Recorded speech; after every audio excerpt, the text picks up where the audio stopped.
પ્રસ્થાપિત થાય તેવા આ ઉત્તમ પ્રયાસો આ સોમનાથ મહોત્સવ છે। આપણું આ સોમનાથ મંદિર માત્ર એક ધર્મસ્થળ નહીં પણ ભારતીય અસ્મિતાનું પ્રતીક પણ છે। સદીઓથી સોમનાથ પર અનેક વિદેશી આક્રમણો થયા। મોગલો શાસકો અને અન્ય આક્રમણખોરે તેને ધ્વંસ કરવાની કોશિશ કરી। તેમ છતાં ભારતીય સંસ્કૃતિ દરેક વખતે નવી શક્તિ સાથે પુનરુત્થાન મેળવીને પોતાનું અસ્તિત્વ જાળવી રાખ્યું। ભારત આઝાદ થયું ત્યારે સોમનાથ મંદિર ખંડેર રૂપ હતું। 1947માં સરદાર વલ્લભભાઈ પટેલે તેને પુનર્નિર્માણ કરવાનો દ્રઢ સંકલ્પ કર્યો, જે 1951માં ડૉક્ટર રાજેન્દ્ર પ્રસાદના હસ્તે મંદિરની પ્રાણ પ્રતિષ્ઠા સાથે પૂર્ણ થયો। ભારતના પ્રથમ રાષ્ટ્રપિતા પતિ ડૉક્ટર રાજેન્દ્ર પ્રસાદે કહ્યું કે સોમનાથ મંદિર વિનાશ પર નિર્માણના વિજયનું પ્રતીક છે। તેની ગણના માત્ર એક ધર્મસ્થળ તરીકે નહીં પણ સંકલ્પ અને સંસ્કૃતિના અજોડ પ્રતીક તરીકે થાય છે। સોમનાથ મંદિરનો ઇતિહાસ દર્શાવે છે કે જેને સંસ્કૃતિને નષ્ટ કરવા માંગતા હતા તેઓ ઇતિહાસમાં ગુમ થઈ ગયા, પરંતુ સોમનાથ એક અખંડ પ્રતીક તરીકે ઊભું રહ્યું। મંદિરનો વારંવાર પુનરુદ્ધાર સાબિત કરે છે કે ભારતીય સંસ્કૃતિ અવિનાશી છે।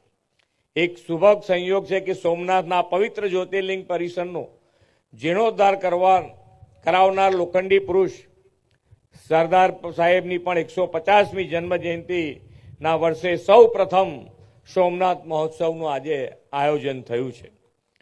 મહાશિવરાત્રિના પાવન પર્વ કલા દ્વારા આરાધના સાથે સોમનાથ મહોત્સવનું સૌ પ્રથમવાર આયોજન કરવામાં આવ્યું છે। ઐતિહાસિક દ્રષ્ટિથી સોમનાથનું ખૂબ જ મહત્વ છે। અરબી સમુદ્ર પાસે સરસ્વતી, હિરણ અને કપિલા નદીનો ત્રિવેણી સંગમ થાય છે। તેના પ્રભાસ ક્ષેત્ર તરીકે પણ ઓળખાય છે। અહીંના ત્રિવેણી સંગમ ખાતે સ્નાન કરવાનું પણ ખૂબ મહાત્મય છે। આ મહોત્સવ દરમિયાન અહીં દરરોજ સાંજે 108 દીવાની વિશેષ સંગમ આરતીનું પણ આજે આયોજન થયું।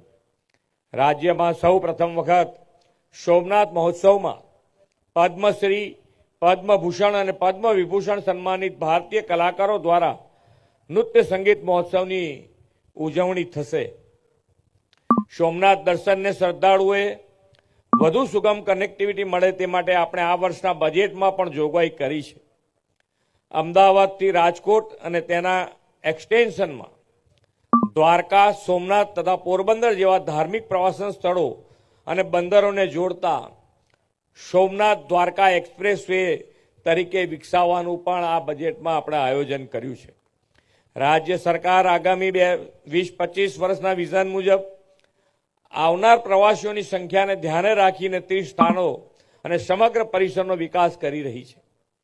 વડાપ્રધાનશ્રીએ વિકાસ બી વિરાસત બીના મંત્ર સાથે વિકસિત ભારત 2047નો સંકલ્પ આપ્યો છે। પૌરાણિક અને ઐતિહાસિક વિરાસત એવા યાત્રાધામોના વિકાસ માટે રાજ્ય સરકાર પ્રતિબદ્ધ છે। સોમનાથમાં પણ દિવ્ય આધ્યાત્મિક વિરાસતના ગૌરવ સાથે વડાપ્રધાનશ્રીના નેતૃત્વમાં થયેલા વિકાસની ઝાંખી કરાવે એવું ભવ્ય આયોજન થયું છે। આપણે સૌ વિકસિત ભારત માટે વડાપ્રધાનશ્રીના સંકલ્પને સાકાર કરવા સેવારત બનીએ। સોમનાથ દાદા એ માટે આપણને સૌને શક્તિ અને બળ આપે એ જ પ્રાર્થના સાથે વિરમું છું। ભારત માતા કી જય। વંદે